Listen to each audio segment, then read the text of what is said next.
On a donc vu jusqu'ici qu'il n'y a qu'un seul salut, et ensuite qu'il n'y a qu'une seule alliance. Comme je l'ai dit, ce sont des points importants pour la foi dite réformée, qui voit dans la Bible une grande cohérence dans tout ce que Dieu dit et fait. Et on passe à la troisième et dernière partie que j'ai intitulée « Une seule Église ». Le mot « Église », étymologiquement, ça vient d'un verbe qui veut dire « appeler hors de ».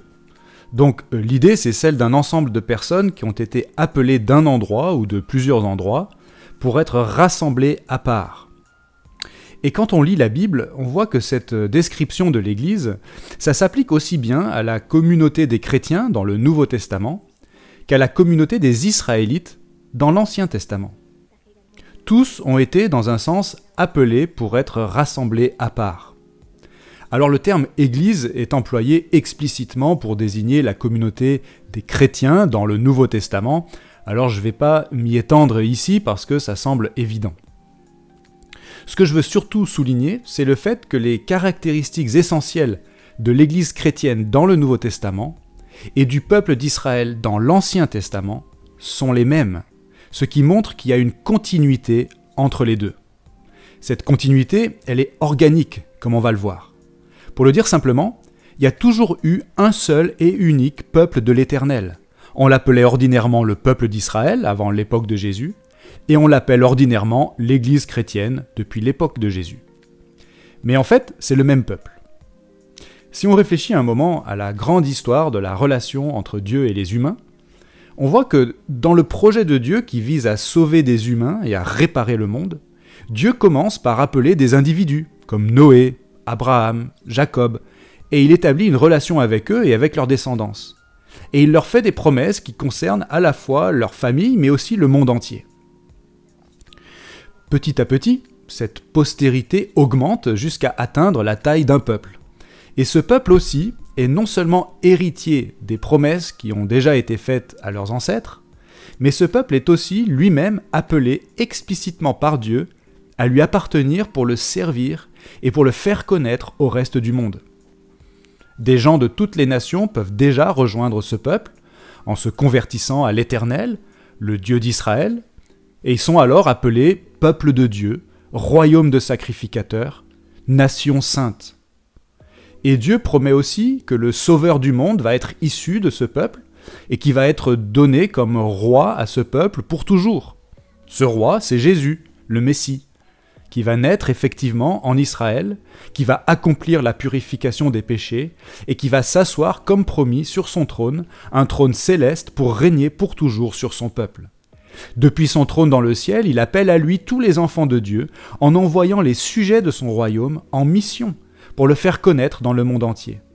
Les gens qui placent leur confiance dans le Messie sont alors intégrés dans son peuple, le peuple du Messie, qui est le peuple de l'Éternel. C'est toujours le même peuple, vous comprenez ? Dans le livre des Actes, quand il est question du peuple d'Israël rassemblé dans le désert, le terme « Église » est employé pour désigner les Israélites. Inversement, l'apôtre Pierre appelle la communauté de chrétiens une race élue, un sacerdoce royal, une nation sainte. L'apôtre Paul dit que les non-juifs qui reconnaissent Jésus comme le Messie sont greffés au peuple d'Israël, tandis que les juifs qui rejettent Jésus en sont retranchés. Dans l'analogie de Paul, il y a un seul arbre qui représente le peuple unique de Dieu dans toute l'histoire. C'est le peuple sur lequel le nom de l'Éternel est invoqué. C'est le peuple de l'Alliance.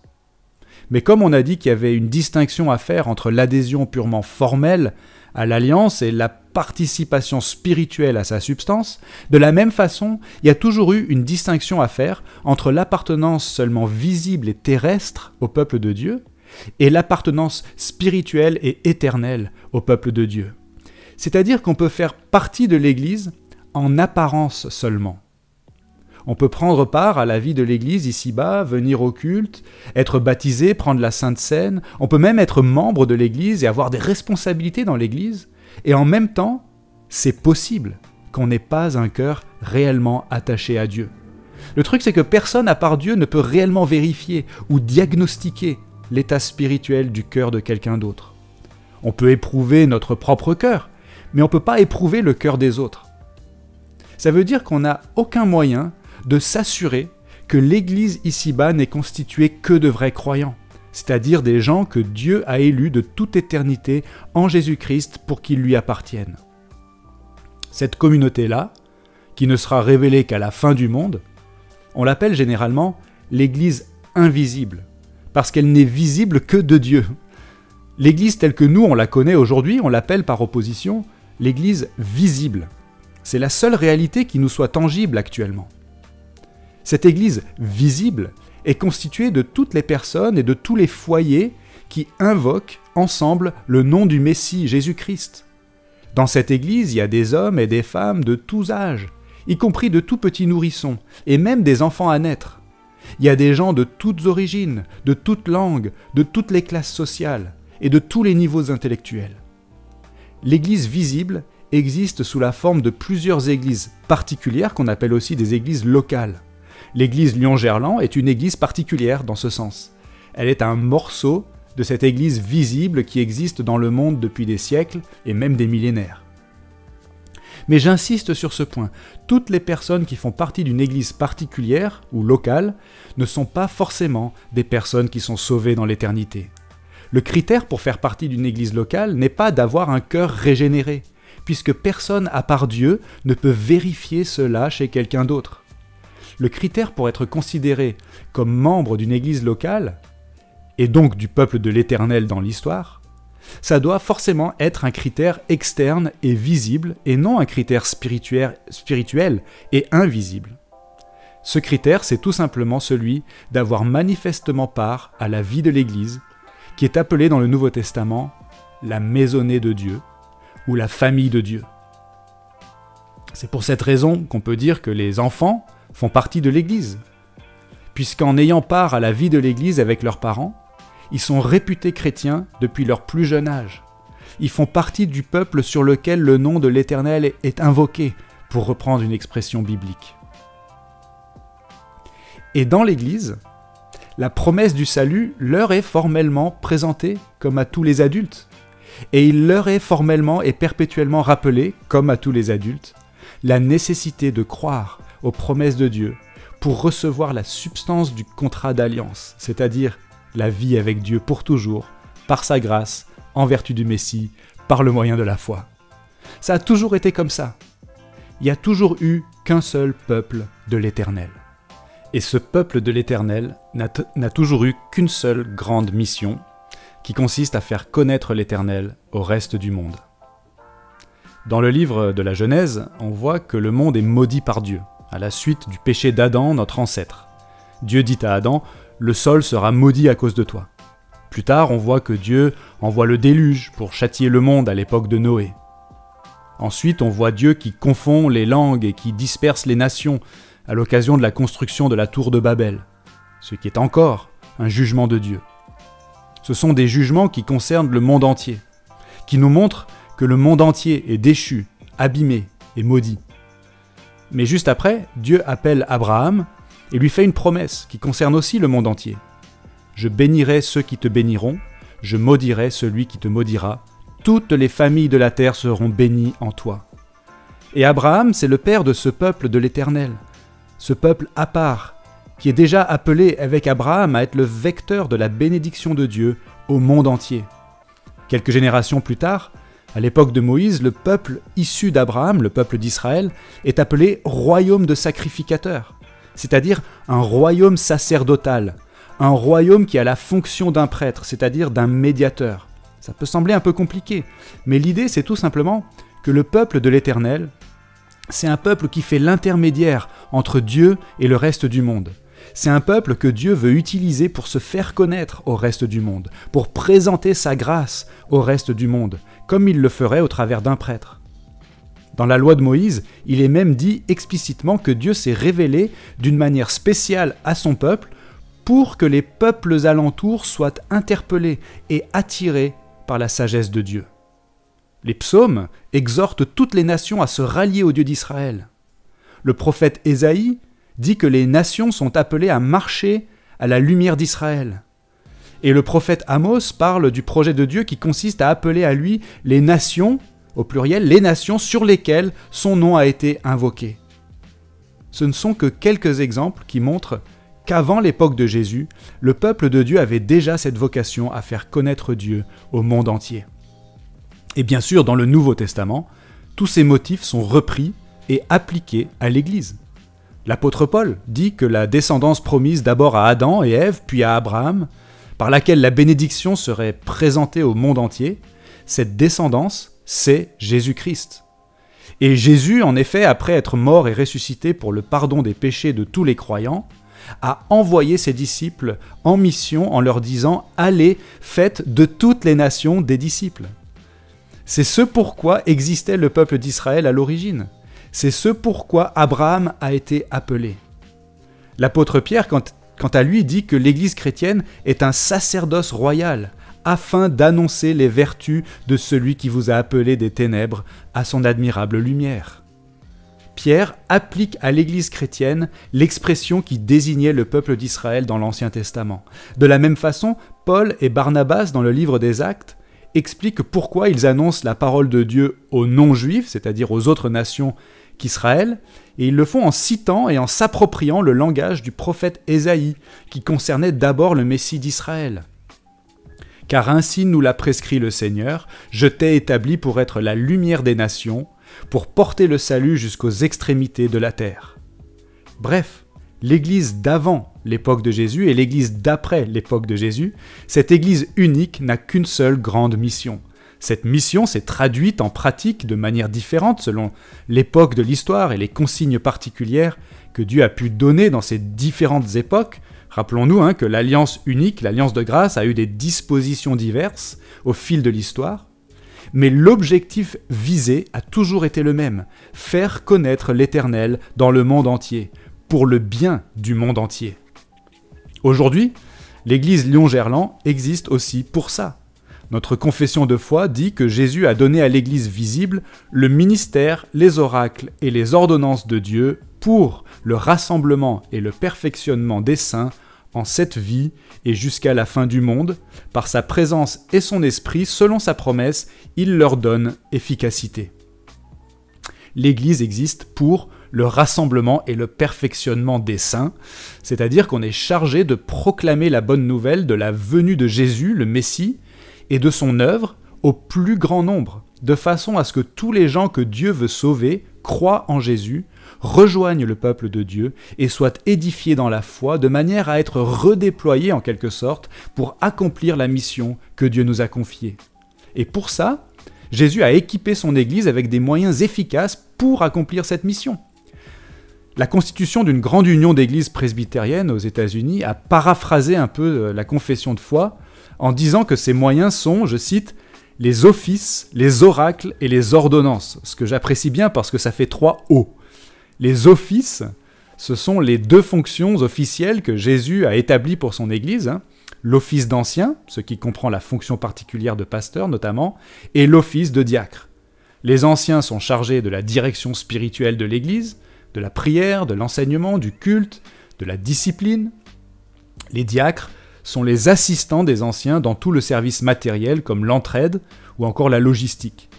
Au-delà de ces 2 offices, Jésus distribue aussi des dons spirituels à l'ensemble des croyants, c'est-à-dire des richesses et des aptitudes particulières et complémentaires à chacun pour qu'ensemble, le corps qu'est l'Église puisse bien fonctionner et accomplir sa mission. Contrairement aux offices d'anciens et de diacres, qui sont des offices perpétuels, les dons spirituels, eux, ne sont pas forcément perpétuels, puisque Jésus les donne pour l'utilité commune, comme dit l'apôtre Paul, et que certains de ces dons spirituels ont accompli leur utilité, notamment dans les premiers temps de l'Église chrétienne, où l'ouverture de l'Église aux nations devait être signifiée de manière spectaculaire, où la révélation du Nouveau Testament n'était pas encore complète, et où il était nécessaire que le message et les messagers soient authentifiés notamment par des signes et des prodiges. Et donc les oracles, justement, ce sont les Saintes Écritures, c'est-à-dire la parole de Dieu qui est l'épée de l'Esprit, comme le dit l'apôtre Paul. C'est la seule arme offensive, si j'ose dire. C'est le moyen par excellence par lequel Dieu agit dans la vie des gens, sous l'effet surnaturel du Saint-Esprit qui illumine l'intelligence des gens, qui fait germer la parole dans les cœurs et qui transforme les vies. C'est le sceptre du Messie, c'est un feu et un marteau qui brisent le roc, d'après le prophète Jérémie. C'est l'épée à double tranchant qui sort de la bouche du Christ exalté et dont parle l'auteur de la lettre aux Hébreux. Et les ordonnances, ce sont particulièrement les sacrements, le baptême et la Sainte Seine, qui sont des moyens de grâce efficaces également. Le baptême entérine l'appartenance d'une personne au peuple de Dieu sur la terre, c'est-à-dire à l'Église visible, et signifie à cette personne et à l'ensemble de l'Église, de la part de Dieu, les promesses de grâce de Dieu. C'est pourquoi les enfants de l'Église reçoivent le baptême, parce qu'ils font partie de ce peuple de l'Alliance. Les promesses de Dieu faites à son peuple leur appartiennent à eux aussi. La Sainte Seine, quant à elle, entérine la réponse de la foi des croyants aux promesses de Dieu. C'est pourquoi seules des personnes qui sont en mesure de professer volontairement et intelligemment la foi peuvent prendre le pain et la coupe. Et c'est aussi la raison pour laquelle ce sacrement est répété tout au long de la vie chrétienne, contrairement au baptême qu'on ne reçoit qu'une seule fois. Bref, le Saint-Esprit donne efficacité aux offices, aux oracles et aux ordonnances pour que l'Église aujourd'hui, le peuple unique de l'Éternel, accomplisse la mission unique qui lui a toujours été confiée par Dieu, qui consiste à le faire connaître à toutes les nations en attendant que ce grand projet arrive à sa fin. Ce qui nous amène au dernier point. Il n'y a toujours eu qu'un seul peuple de l'Éternel, qu'une seule grande mission, et enfin, qu'un seul plan pour l'avenir. Quand Dieu a créé le premier homme et la première femme, il leur a dit de se multiplier, de remplir la terre et de dominer sur la terre. Alors dominer, c'est pas un terme à comprendre dans un sens péjoratif. Au contraire, c'est très positif, ça veut dire prendre soin et cultiver. Dieu voulait que les humains tirent le meilleur de la terre, ce qui ne veut pas dire abuser ou exploiter. Donc ça, c'était l'objectif au début. L'humanité est tombée dans le péché, et la terre a été maudite, mais le but de Dieu n'a pas changé. Il veut toujours une création remplie d'êtres humains qui vont glorifier Dieu en peuplant cette terre avec joie, en vivant en harmonie les uns avec les autres et en cultivant le monde pour la gloire de son Créateur. Dieu a voulu réaliser une vitrine de ce monde nouveau en appelant Abraham, puis en suscitant le peuple d'Israël, en le libérant de l'esclavage en Égypte, en lui donnant sa loi et en le conduisant dans la terre promise. Dieu a promis à Israël un pays, un peuple et sa présence. Or les Israélites ont reçu un avant-goût de ces choses-là, mais pas l'entièreté de ce que Dieu a promis, parce qu'ils étaient confrontés en permanence au mal qui était dans leur cœur. À cause de ce mal, ils se détournaient de Dieu, ils se causaient du tort les uns aux autres, et ils ont fini par être dépossédés de leur propre pays. Cette réalité les renvoyait douloureusement à leur besoin existentiel d'être secourus par le Messie que Dieu avait promis. Et ce Messie est venu, et il a accompli cette délivrance par sa mort et sa résurrection. Jésus a vaincu tous les ennemis de Dieu et des croyants, à savoir le mal, le diable et la mort. Il a relevé la tente de David qui était tombée, comme le dit l'apôtre Jacques, en citant le prophète Amos. C'est-à-dire que Jésus, le Messie d'Israël, a réellement satisfait à toutes les attentes qui reposaient sur lui. Il a délivré son peuple de tous ses oppresseurs en triomphant d'eux par la croix. Il s'est assis sur le trône de David pour toute l'éternité, par son ascension et son exaltation au ciel. Il a ouvert son royaume aux nations, conformément aux prophéties, en détruisant le mur de séparation entre les Juifs et les non-Juifs. Il est en train d'étendre son royaume sur toute la terre, à commencer par Jérusalem, la Judée et la Samarie, à travers le témoignage de ses disciples. Il a répandu son esprit sur tous les membres de son peuple qui ont foi en lui, et cet esprit a écrit sa loi sur leur cœur. Par son esprit, il a aussi unifié son peuple et lui a donné toute richesse spirituelle et des dons pour le servir. Il est en train de gouverner son peuple, efficacement, par le moyen des offices, des oracles et des ordonnances. Bref, tout se déroule comme prévu, pourrait-on dire. Le projet de Dieu pour Adam, pour Abraham et pour Israël est en train de se réaliser. Dieu est en train de faire émerger un pays, un peuple et sa présence, un pays plus grand encore que le territoire historique de la terre promise. Un peuple plus grand encore que le peuple d'Israël dans l'Antiquité, et une présence de Dieu bien meilleure encore que sa présence dans le temple des Juifs ou dans le cœur des croyants. Et pour réaliser tout ça, le Messie est venu, il a vu et il a vaincu. Maintenant, puisqu'on est un seul peuple, avec une seule grande mission, Tout ce qu'on attend, c'est la fin de ce dernier chapitre de l'histoire ordinaire des hommes. Le Messie qui s'est approché de Dieu sur les nuées du ciel et qui a reçu tout pouvoir dans le ciel et sur la terre, est actuellement en train d'appeler ses élus des 4 vents, pour reprendre une expression de Jésus, pour les faire entrer dans son royaume. C'est le temps de la patience de Dieu d'après l'apôtre Pierre. Mais un jour ce temps sera révolu, le jour où la dernière brebis de Dieu sera entrée dans la bergerie. Et ce jour-là sera le jour où le grand projet de Dieu sera parachevé. Jésus le Messie se manifestera de nouveau sur la terre, de manière visible et glorieuse. Tous les morts ressusciteront pour le jugement, un jugement universel et définitif. Les non-croyants devront répondre de leurs péchés devant la justice de Dieu, tandis que les croyants seront déclarés justes en vertu de Jésus-Christ, dont l'œuvre leur aura été imputée par la grâce de Dieu, et ils seront accueillis dans le paradis. Ce paradis, ce sera une création matérielle et spirituelle parfaitement renouvelée. Les croyants y vivront corps et âme pour toujours. Leur corps et leur âme seront parfaits, c'est-à-dire définitivement débarrassés du péché et de la souffrance. Ils pourront ainsi vivre dans le pays de Dieu et en profiter et le cultiver de manière optimale pour toujours. Les croyants y seront en compagnie des autres croyants. Ce sera une multitude innombrable, comme le sable sur la mer ou comme les étoiles dans le ciel, exactement comme Dieu l'avait promis à Abraham. L'auteur de la lettre aux Hébreux appelle ça la cité du Dieu vivant, la Jérusalem céleste. C'est le peuple de Dieu que Dieu avait promis de susciter et qui est pour l'instant l'Église invisible, que l'apôtre Paul appelle aussi l'Israël de Dieu. Ce sont tous ceux dont les noms sont inscrits dans le livre de vie de l'agneau, comme le dit l'apôtre Jean. Et dans le pays de Dieu, le peuple de Dieu vivra éternellement dans la présence de Dieu.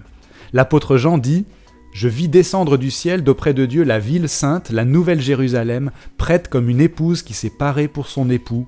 J'entendis du trône une voix forte qui disait « Voici le tabernacle de Dieu avec les hommes. Il habitera avec eux, et ils seront son peuple, et Dieu lui-même sera avec eux. » Cette dernière parole provient elle aussi d'une promesse que Dieu avait faite aux Israélites, avant l'époque de Jésus, par la bouche du prophète Zacharie. Beaucoup de nations s'attacheront à l'Éternel en ce jour-là, et ils deviendront mon peuple, je demeurerai au milieu de toi, et tu reconnaîtras que l'Éternel des armées m'a envoyé vers toi. Tout ça donc pour dire qu'il n'y a toujours eu qu'un seul peuple de l'Éternel, qu'une seule grande mission et qu'un seul plan pour l'avenir. Parce qu'il n'y a qu'une seule Église en fait, c'est l'ensemble des personnes qui ont été appelées pour être rassemblées à part. Et ça, c'est important dans la foi réformée, que l'on croit être biblique. C'est qu'il n'y a pas plusieurs peuples de Dieu, soit simultanément, soit à différents moments de l'histoire, qui auraient des promesses foncièrement différentes et une mission différente et un avenir différent. Non, il n'y a qu'une seule Église dans toute l'histoire, qui existe certes dans des contextes historiques différents et à des étapes différentes de l'accomplissement du projet de Dieu. Mais le projet de Dieu est unique et unifié, et dans ce projet, il n'y a qu'une seule Église, c'est le peuple sur lequel le nom de l'Éternel est invoqué, et dont l'espérance repose sur la personne et l'œuvre du Messie. Alors, pour conclure, la grande idée générale de tout cet exposé, c'est que la foi dite réformée est tout simplement une manière d'être chrétien qui s'appuie sur le principe de la cohérence de tout ce que Dieu dit et de tout ce que Dieu fait. Et j'espère avoir pu vous montrer ça à travers ces 3 grandes parties. Un seul salut, une seule alliance et une seule Église. Alors pour terminer, je voudrais mentionner rapidement quelques conséquences pratiques de tout ce que j'ai dit jusqu'ici. Premièrement, cette perspective dite réformée sur la foi nous incite à avoir une lecture unifiée de la Bible. Toute la Bible est le livre de Dieu destiné à son peuple. Toute la Bible nous parle de notre Dieu, de notre Sauveur Jésus-Christ, de notre monde, de notre condition humaine et de nous, l'Église. Toute la Bible est pertinente pour nous et il n'y a pas de partie de la Bible qu'on pourrait sauter ou ignorer sous prétexte que c'était adressé à des gens qui avaient une relation avec Dieu qui était différente de la nôtre.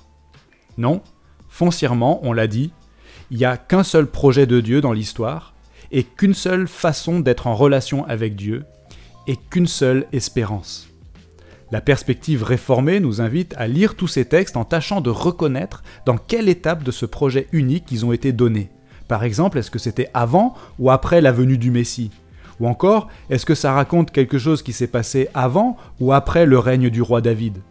Ou encore, est-ce que c'était avant ou après la déportation des Israélites à Babylone? Toute la Bible nous raconte une seule histoire, un seul projet, c'est le projet de rédemption de Dieu. La fin est écrite depuis le début et rien ne vient faire obstacle à l'accomplissement de ce projet puisque Dieu est à la manœuvre et qu'il est irrésistible. Dans notre Église, on va lire la Bible de cette manière et la prêcher et l'expliquer de cette manière. Ce qui veut dire, deuxièmement, que dans notre Église, on va s'approprier très naturellement des textes très anciens qui ont été destinés à l'origine aux Israélites. Pourquoi ? Parce qu'on est un seul peuple, le peuple de l'Éternel. On a des origines communes, une espérance commune, un Dieu et un Messie commun, une mission commune et une destinée commune. La manière dont ça va se traduire, par exemple, c'est qu'on va prendre la loi morale de Dieu, qui est contenue dans la loi de Moïse, et on va considérer que cette loi est intemporelle. Elle a été révélée et synthétisée sous la forme des 10 commandements pour les Israélites, par l'intermédiaire de Moïse, mais dans la mesure où elle a été donnée au peuple de l'Éternel, elle nous a été donnée à nous, et nous en sommes les dépositaires encore aujourd'hui. Ça veut dire qu'on va la recevoir et l'enseigner, cette loi morale, en tant que telle. Voici quelles sont les exigences morales de Dieu.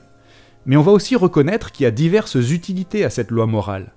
D'abord, elle nous sert de glace ou de miroir pour qu'on puisse identifier le péché dans notre vie, en avoir honte et nous tourner vers Jésus, le Messie, par qui on obtient le pardon et la justification.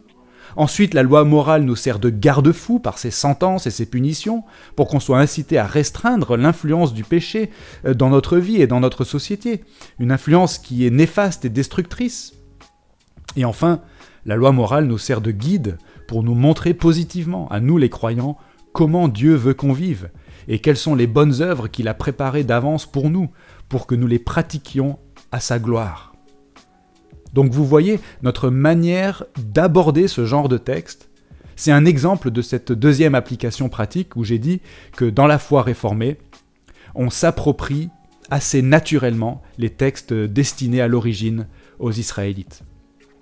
Et troisième et dernière application pratique, la perspective dite réformée nous incite en principe à maintenir l'Évangile au centre de tout ce qu'on fait. Il est impossible de relativiser l'importance de l'Évangile quand on a cette perspective réformée sur le monde, sur l'histoire et sur notre propre existence. Car l'Évangile, c'est-à-dire la bonne nouvelle de Jésus le Messie, mort et ressuscité pour le pardon des péchés des croyants, est absolument au centre du projet de Dieu. Jésus est la clé de ce projet. Il a été désigné avant la fondation du monde pour réaliser le salut des élus. Il est le seul digne d'ouvrir le livre scellé de 7 sceaux qui symbolise vraisemblablement l'histoire de la rédemption dans le livre de l'Apocalypse.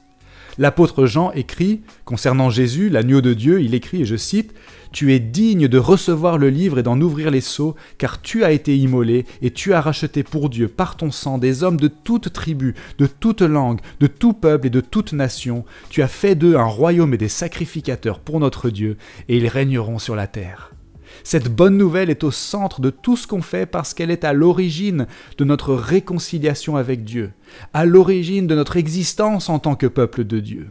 Elle est notre espérance dans les épreuves, elle est notre consolation quand on chute, elle est notre joie dans la louange. Et elle est la puissance de Dieu pour le salut de quiconque croit. C'est pourquoi on l'annonce, cette bonne nouvelle, au plus grand nombre, en s'attendant à ce que Dieu fasse naître la foi dans le cœur de ses élus. Comme le dit l'apôtre Pierre, même les prophètes ont fait de ce salut l'objet de leurs recherches et de leurs investigations. Ils se sont appliqués à découvrir à quelle époque et à quelles circonstances se rapportaient les indications de l'Esprit de Christ qui était en eux et qui d'avance attestaient les souffrances de Christ et la gloire qui s'ensuivrait. Maintenant, ces choses vous ont été annoncées par ceux qui vous ont prêché l'Évangile par le Saint-Esprit envoyé du ciel, et les anges désirent y plonger leur regard.